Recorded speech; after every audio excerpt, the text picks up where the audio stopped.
tell you now, I ain't no holy individual, but I am righteous.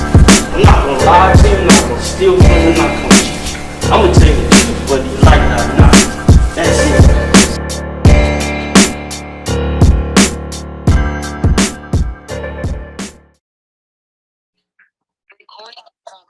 Whoops. It was good, my G.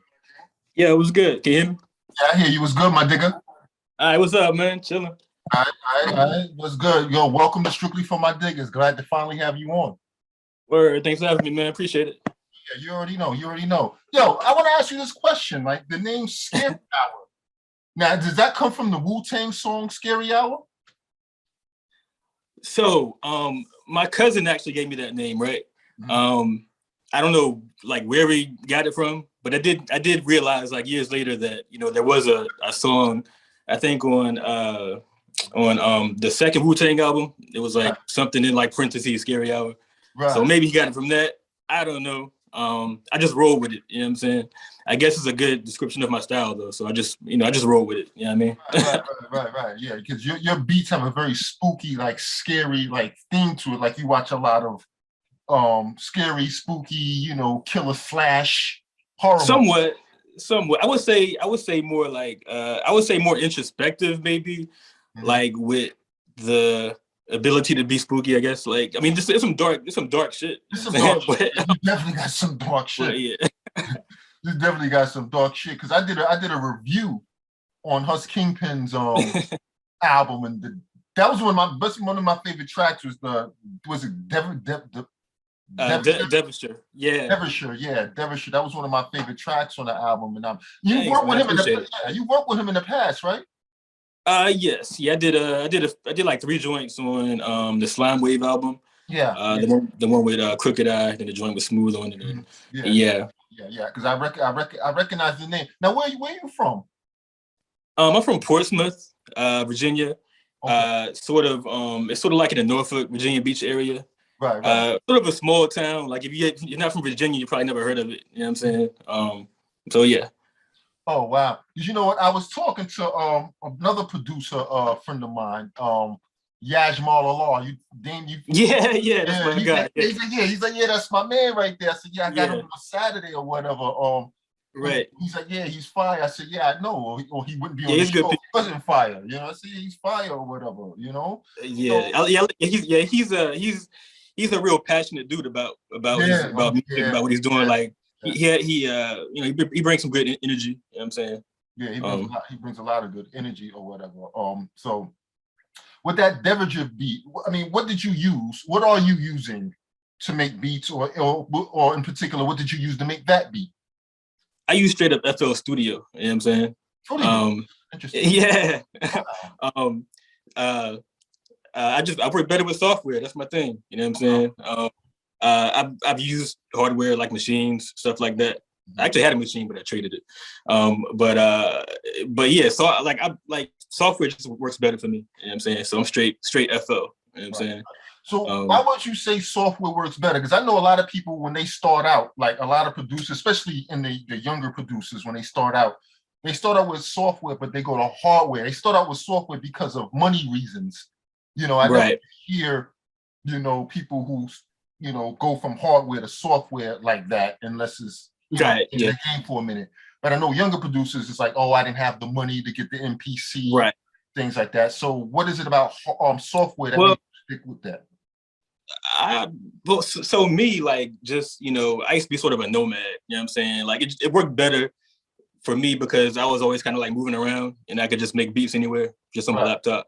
I do use an MPD along with it as well, though. You know what I'm saying? So yeah, I do utilize that if I need to. So yeah, but I'm just more comfortable with that. That's my thing. So with FL Studio, was Ninth Wonder an influence for you using FL Studio, or is that just what you got? Possibly, yeah, because he was probably the first one I can think of that really used it for like the boom bap shit. You know what I'm saying? I think so. Yeah, because prior to him, I never even heard of Fruity Loops. You know what I'm saying? And then so I downloaded like one of the earlier versions like a long time ago, and I would just like fuck around with it, just like make like just like fake Timberland beats just to you know, just for the shits and giggles, you know what I'm saying? Not really like, you know, taking it serious, like just to, you know, and but then it evolved, and I started to like it, and then I started to make the kind of music I like to listen to, you know what I'm saying, which is boom bap. And I kind of like I guess I started to develop my own sound with that, you know? And yeah.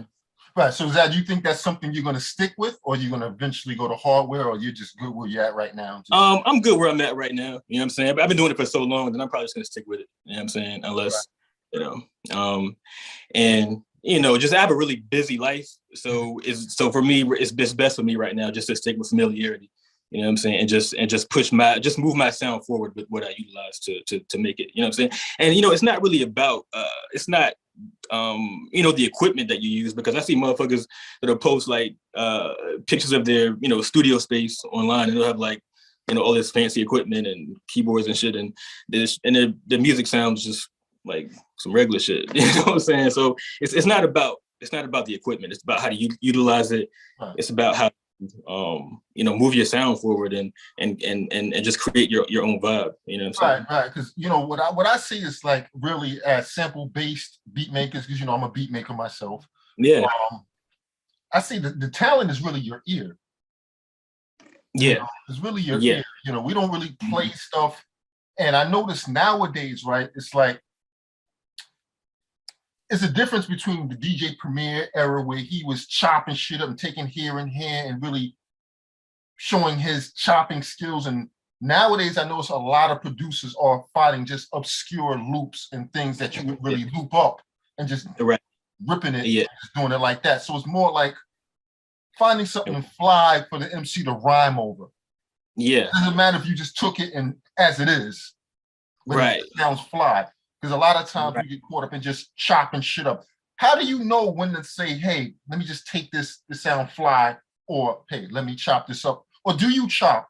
Or you just straight? Oh yeah, I chop. Actually, I started out chopping. Like when I first started, like I was chopping everything. Like, you know what I'm saying? Like every fucking thing, I had to chop it, you know. But nowadays, I'm just all about the vibe. You know what I'm saying? Whatever sounds right. It doesn't matter. I think I was watching like a interview. Who was it? It was the guy from the Heat Makers, right? He was saying that like he was saying that he was like, producers sell like emotion or something like that. Anyway, basically what he was saying was like the average Joe who listens to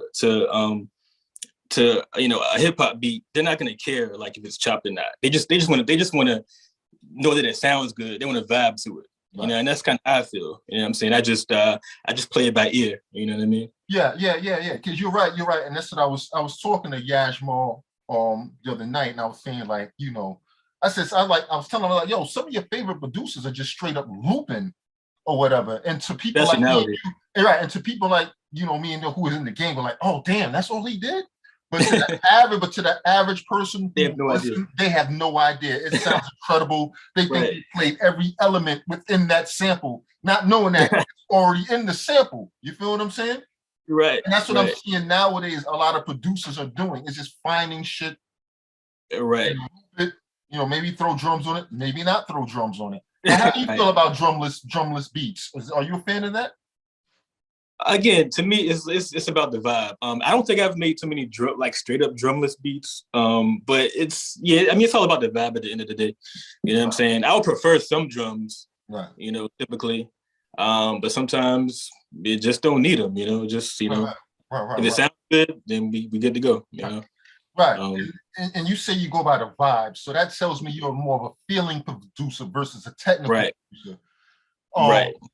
Because this is my analysis. When I see technical producers versus feeling producers, the technical producers to me are kind of whack. You know, those are the ones to me that I see. They sell like the sample kits. They do the instructional DVDs. You know, and they're so damn technical. You know, you can learn from them and things like that. But when you hear them making their own beats, it's like, that shit garbage. Because they're not doing with feeling. They're doing with the algorithm. You know what I mean? Sometimes you can overdo it. You can overdo it sometimes. Overdo you know what I'm it. saying?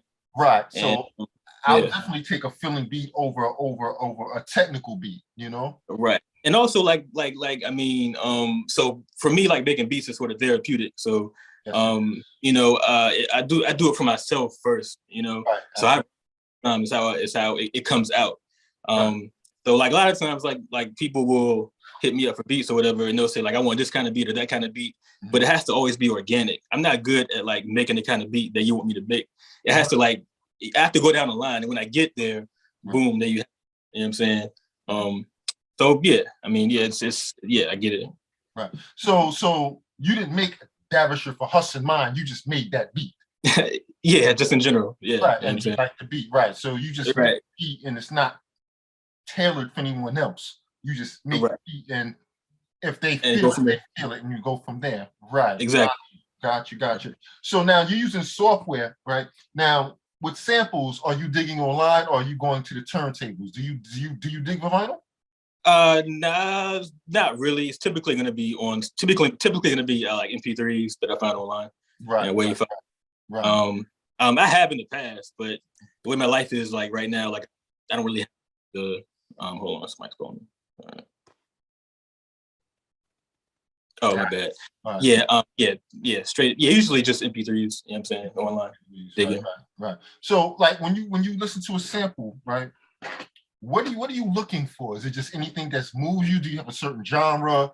Do you know what is it?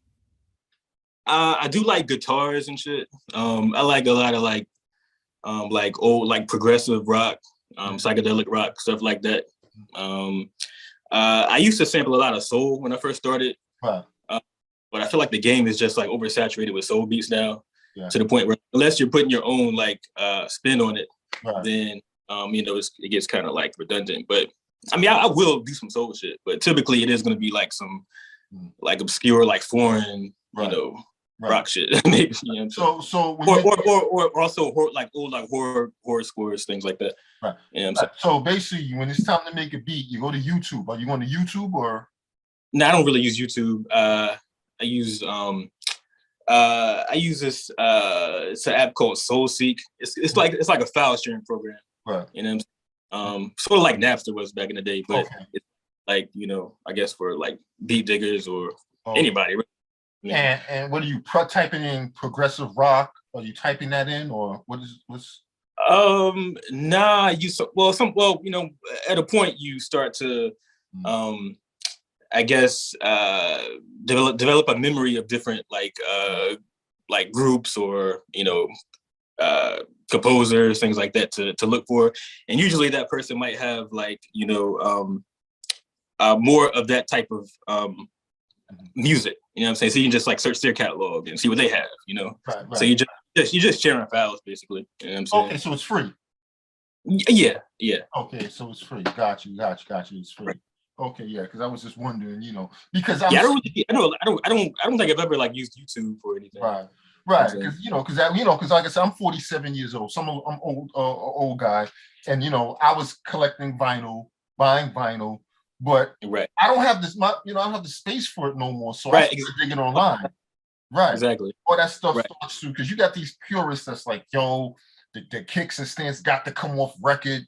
You know what I mean? They can't come from nowhere but record. You know, and after a while, I'm like, listen, man, all this vinyl, it accumulates in your home, and you know what I mean? It's no room. You have no room for it. And I've had this. I've had that situation. I've had like tons of vinyl, like it's just when you're moving around a lot, it's not, you don't really have the it's in the way.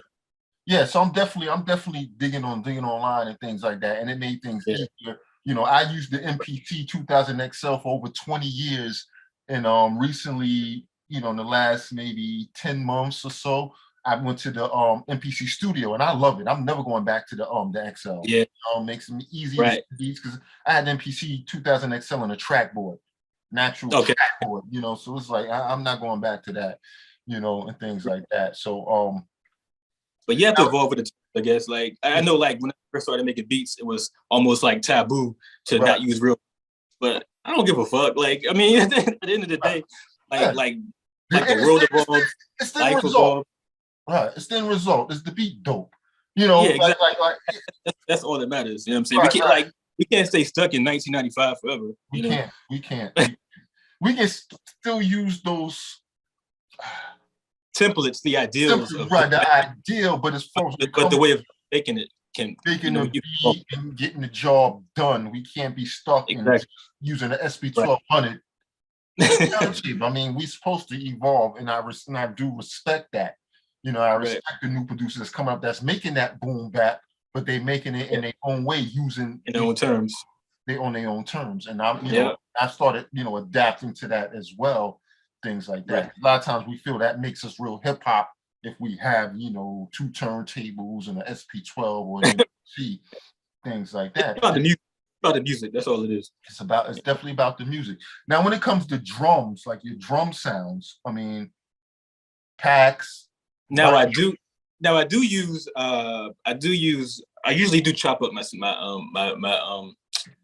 drum breaks though. You know what I'm saying? Those are always going to be at the base level, slice drums. You know what I'm saying? And I might put overlays on them, but typically, yeah, I'm just chopping up like drum samples. When you say you're chopping up drums, you're chopping up a kick, a snare, a hi-hat. You're actually finger drumming. Right, exactly. Or I might just like just keep that pattern and just like move different elements around in it. You know what I'm saying? It just depends on how you know how it's going at that time. You know. Right. So you're not opposed to using break beats and just chopping. Nah, that's what I'm talking. Break, yeah, that's what I use. Break beats. Okay, break beats, right? Yeah, right. It's a break beat that I'm using. Will you straight loop it though? Will you just straight loop a break beat? I will. Yeah, I will. No shit. I'm like 50-50 from between like just you know, throwing a straight break out there and then chopping it and then, you know, putting it in my own terms. You know what I'm saying? Right. Yeah. I'm the same way. I mean, right now I've been, you know, finger drumming a little bit, you know what I mean? But after a while, you know, I'm not a drummer. Right. You know, that pattern can get redundant. Yeah. To do something else or whatever, and, you know, and things like that. So I definitely agree with you on that. So because sometimes like the old school drum breaks, I mean, sometimes you just can't go wrong with just putting because it got that groove that you can't duplicate. You know? Yeah. I mean, sometimes you just don't have to touch it. Right. You know so let me ask you this: are you starting with the sample first or the drums first? Typically the sample, but I'm not opposed to starting with the drums. So really it just depends. But usually it is a sample. But sometimes, like, you know, when you finish a beat, you're like, damn, those drums are fire on that track. So you might start a whole new project with those same drums. Yeah. So how many drum sounds do you have? Like 500? Because I talked to beat producers about, I got 500. But out of those 500, how many are you really using? Really? Nah, let's be real. I try to. Or is that? I mean, I got all kinds of like packs and kits and breaks and stuff, but I mean, I probably use overall, I'd say less than 20 different types of drum sounds. So they're using the same drums pretty much over and over again, right? Yeah, but you can but I might filter them or like change different things in them to where it might not sound the same as the previous one. The previous time I used it, you know what I'm saying? You may stack them a little something, stack them, and things like that. Yeah. I mean, like as far as less than 20, like I guess breaks. You know what I'm saying? I've all kinds of, like, you know, random kits laying around. I might just like throw on top of them, but there's like 20 breaks that I'll use like as a core, as a template. You know what I'm saying? Right, because I've interviewed a bunch of producers, you know, and things like that, especially from season 1. And I've heard a lot of them say they got all these, and I'm like, but damn, how many do you really use? Right. You're using all 500 of these, you know what I mean? Things like that, you know? If I'm the kind of person where if I have too many options, then I'll get overwhelmed. You know what I'm saying? So I try not to have too much stuff going around, you know what I'm saying? Right, because I usually ask, like, okay, when it's time to make beats, do you find new drums, or do you have a scary hour drum kit set up? Yeah. So I have like a folder of like different of like my normal like go-to you know, drum patterns, airs, kicks, things like that. You know. Right. Now, do you have a certain BPM range that you stay within? It can be all over the place. Typically I don't go over like 80. Usually it's going to be like 70, 73-ish. Right. Let me ask you a question, because I know it's 2021 going to 2022, but I noticed the beats have gotten slower. It's not that 95 boom, like that you know, that boom bap. Right. People are rhyming a little. I think do you think it's because MCs want you to hear every word that they're saying now? Why are the beats slower now? I never really thought about that, to tell you the truth. Yeah, think about it. Yeah. I would think I'll say that I know, like when Rock Marciano came out, right? Or when he, I guess his when he reinvented himself and dropped you know, Marsburg. Right. I think that album kind of like opened the lane for the underground a little bit. Right. It kind of created a new type of like I guess template of making hip hop. You know what I'm saying? I think a lot of what we're doing today kind of it's kind of evolved from that album. You know what I'm saying? Right. I think that sound is what it is now, you know. Yeah, you know, he definitely changed the whole game, and you know, that's what I'm saying. But he's the Godfather. You just there's no way around it. He is the Godfather, and everybody just walked through the door that he exactly. And right. And then I guess then Griselda and, you know, Huss and people you already know Griselda. Yeah, they walked through that door and everything. Yeah. You gotta give it to Rock Marciano. He set the wave, and everybody's riding that wave, you know. Definitely gotta do it, you know, and things like that. So with the science of selling beats, you know, this is what I ask people usually is like, what do you prefer? Do you prefer selling beats, or do you prefer to get with the artist and do splits? So when I sell beats, I usually just sell them on the front end just to get it out the way. You know what I'm saying? I don't know. People are so wishy-washy sometimes. It's just I just like to get my bread on the front end and then just go from there. It's easy. Right. You know so you're more so not trying to grab this artist, do an album with him, and do the split. Yeah. Just give me my bread, let me go. Right, exactly. Yeah. That works better for me. Okay, that works for you. That works for you. Yeah, because I heard certain artists, they rather do the splits, build with the artists and things like that. You know, because like I said before, when it comes to so many people doing beats nowadays, you know, like as far as pricing, you know, how do you know what to price your beats? Like, how do you know to go this high, this low, you know? It's however I feel at the moment. So let me ask you this. Let me cut you off. Let me ask you this. Huss Kingpin, and you don't have to answer this. Did he pay for the Devonshire beat, or is it something you just gave him? So that one I just threw at him. You know what I'm saying? But he has purchased beats. He has purchased other beats from me. You know what I'm saying? But sometimes you know, if it's a joint that sounds like that sounds like it's in a specific artist's lane, I'll just throw it to them. I know a lot of artists, like they won't do free beats.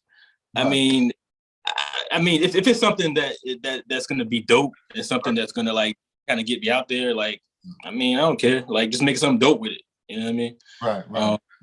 Yeah. So how did you connect with Huss Kingpin? I did a remix of like one of the oldest like an older song he had once. Right. And emailed it to him and he liked it, and yeah, it went from there.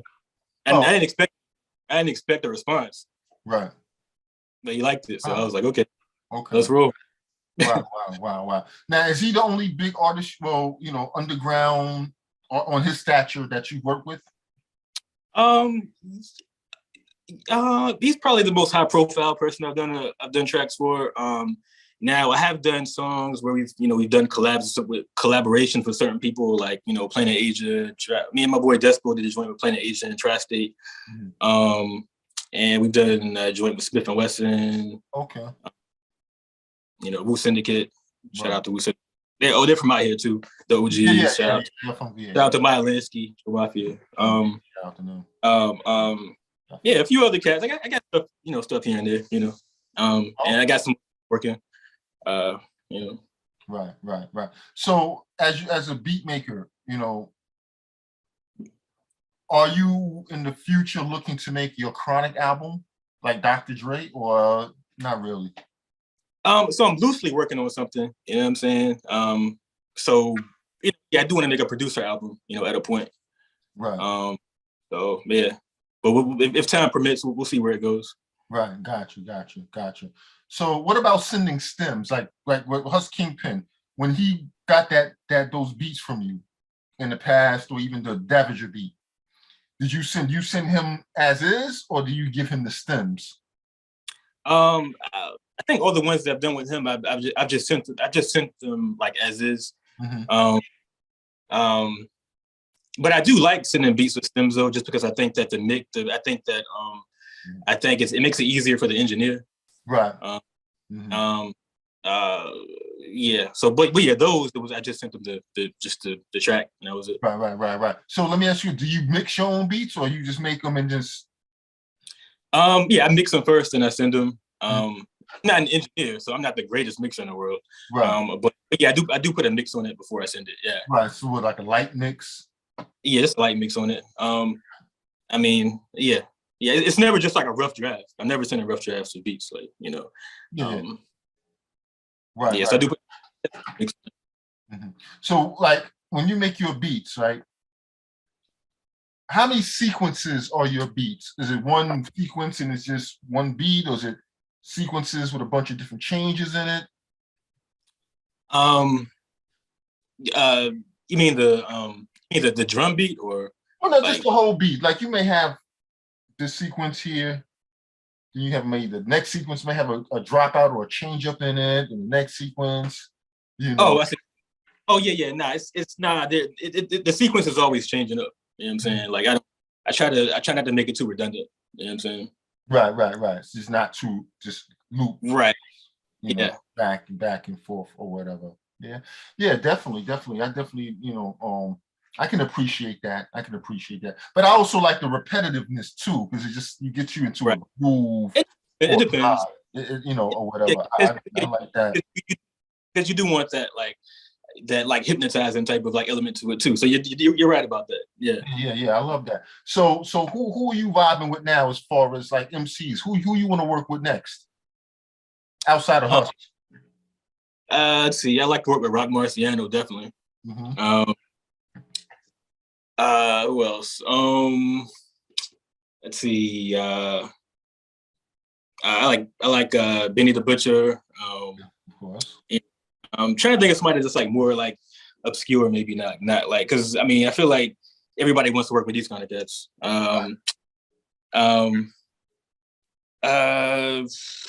Now, have you heard of Mr. Ripley? He's dope too.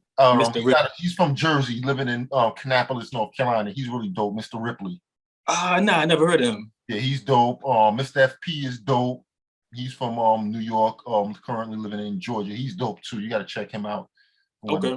I mean, that definitely got to link up with him. He's definitely dope. You know. Okay.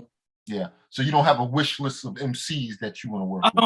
Not really, because like I said, I mean, usually when I make beats, like it's just like, you know, it's just like a form of therapy. You know what I'm saying? You know, if the motherfuckers like it, then okay, cool, let's work. But I don't know, like I don't really like sit around like thinking about who I want to work with. I mean, I don't know, like I'm weird like that. I don't know. Right. So as far as beat makers, I know you're probably a fan of it as well. Which, you know, who are you feeling right now as far as beat makers that's really doing a thing that's like, oh, I gotta, you know, that make you want to run to the lab and make something? So I'm kind of biased, but I'll say my boy King David. He's from out here too. Yo, you know what? Yes, get him up. Yeah, definitely get him up here too. You know what I'm saying? Oh yeah. Definitely. Well, connect him with me. You know, connect. Yeah. David. Yeah. Yeah, my man King Dave. He's killing it. You know what I'm saying? He's from around your way? Yeah, he's from Portsmouth too. Yeah, we came up together, and you know, and yeah, so we kind of like feed off one another, like creatively, I guess. Right. It's a cat from France named D.I.G.G.A.Z. Okay. I probably pronounced it wrong. Right. K-Z is how you pronounce it. He's pretty dope. It's like K-E-H-Y-I-N-E, something like that. Right. Yeah, those two. They jump off the top of my head. Those two. Yeah. Because my top 5 right now, of course, is Derringer's number 1. Number 2 is J.R. Swift's. Number 3 is Clipto. Number 4 is Conductor Williams, and this one just made my top 5 is Spanish Ran. Okay, I've heard the name Spanish Ran. I've probably heard tracks from him, but didn't know what it was. Yeah, didn't know. Yeah, Spanish Real. One thing with Spanish Ran, it's like you just can't get one beat from him. He's a whole vibe. You know what I mean? Okay. Like you have that scary vibe. He has that melancholy, smoothed out, laid back vibe. It's pretty dope. It's hard, but it's smoothed out. And things like that. So like I said, when I listen to your beat, all the ones you mentioned are dope too, though. Yeah, Clipto. Yeah, definitely Clipto. Clipto's that I love Clipto. Because when I hear your beats, I want to throw a hoodie on and I'm gonna play your beats at night. Like that you play it at night. That means it's working. Yeah, it's working. Yeah. You're definitely doing your thing. It's definitely working. Now, have you ever taken place in the beat battle scene? Have you ever jumped into beat battles? That's how. I was kind of heavy in the beat battle. Right. In the beat battle, maybe like around 2015, 16. Matter of fact, that's the first time I met J.R. Swift actually. I met him at a beat battle. He was there with one of my peoples, and I guess one of my people. Like Brad Illinois. Yes, I was kind of heavy in the beat battle scene when I was like a chop producer. Right. So do you still rock with that or not really? Beat battles? Yeah. Nah, I'm not really in that mode anymore. You know what I'm saying? Right. Plus they don't really have, really, I don't think there are many they don't really have them much out here anymore. You know what I'm saying? Like it was a time here like in this area where the beat battle scene was pretty heavy, but it's kind of like dropped off. You know what I'm saying? Yeah, I was only in like one beat battle or whatever, but I was going up a bunch of trap dudes. I was like, like, yo, I had the boom bap, they had the trap going, and I'm like, I'm at the wrong place. Yeah, I've been in a few of those too. Yeah. You be like, cause you stand like a sore thumb, they looking at you like, what the hell are you doing here? You know what I mean? Right. Matter of fact, I was in one beat battle and I got to the finals and I go up against a trap producer and he crushed me, you know what I'm saying? Because I guess everybody that's what I wanted to hear, you know what I'm saying? Right. He was dope though, but and maybe it was better. I don't know. But yeah, definitely. Yeah, it was the trap took me. Right. So I'm gonna ask you this question, right? And this is, who makes better beats? The DJ/producer or the rapper/producer? In your opinion? That's good. You had some good questions. I'm a beat maker. I never thought about that. So think about it. You got DJ Premier, you have Kanye West, you have Dr. Dre, who was a DJ. You have let's say, who else? Another rapper producer. I'm gonna say non-DJs. I'm gonna say not because like you were saying earlier, I think a lot of DJs who become producers, I think sometimes they kind of make it too technical, like you said sometimes. Okay. But which is not a bad thing, you know what I'm saying? But like for example, like I love Rock's beats, Rock Marciano's beats. You know what I'm saying? They're simple, but they're effective. He's not a DJ. RZA, was RZA a DJ? I'm not. I don't think he was. He might have been, but I don't think he was. Right. Kanye, early Kanye was dope. He wasn't a DJ, I guess. Now, I beg to differ. I'm going to say the DJ producer because they know what the crowd wants to hear. They're dealing with sounds.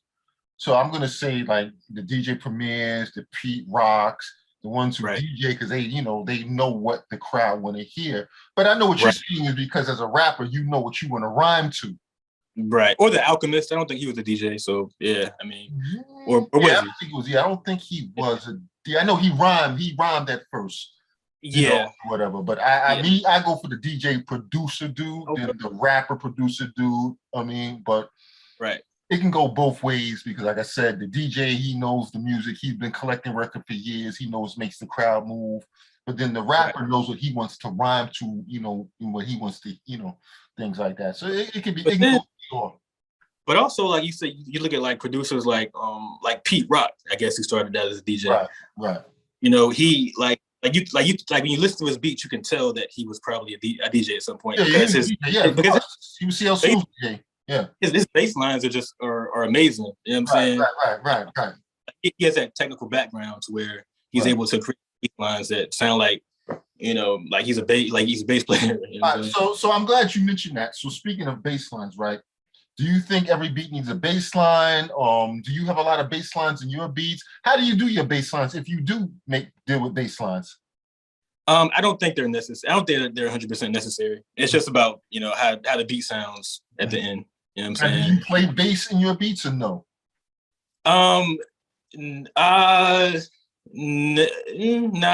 not really playing them. I'm just like taking a bass sound and like putting it in the used to go in. You know what I'm saying? Or I might take like a bass line loop and chop that up a little bit. You know what I'm saying? But I'm not a bass player, so I'm not straight up just like like yeah. So I was wondering when it comes to bass lines, where you at with it? Yeah, everything doesn't need a bass line though. Yeah. Right. Yeah, I feel you. So yes, listen, my nigga, I want to thank you for being on this platform. I've been checking your work out for a minute. Thanks. Strictly for my niggas, man. It's for us. This platform for us, it's one of a kind, Yeah, I like this. I like what you're doing. And I think it needs to get to a wider audience. Definitely. It's a one of a kind podcast. You know what I'm saying? Yeah. So good luck with this in the future. And I'm gonna keep plugging you with this as well. Oh yeah, most definitely. Because like I said, it's for us, by us, and the questions are from a beat maker, who makes beats or whatever, And that's I think makes it more interesting. I'm just not a regular journalist asking you, silly stuff. You know what I mean? Right. We're really getting into beat science and just, getting deeper and getting to your, how you do things or whatever. So, right. Much success to you. I want to celebrate you and give you your flowers while you're here. I want to hear more from you. Definitely want to hear more from you. And like I said, we'll keep in touch, man. I appreciate you for just jumping on and being on the show. Thanks for having me again, man. I appreciate it. All right, peace, my brother. All right.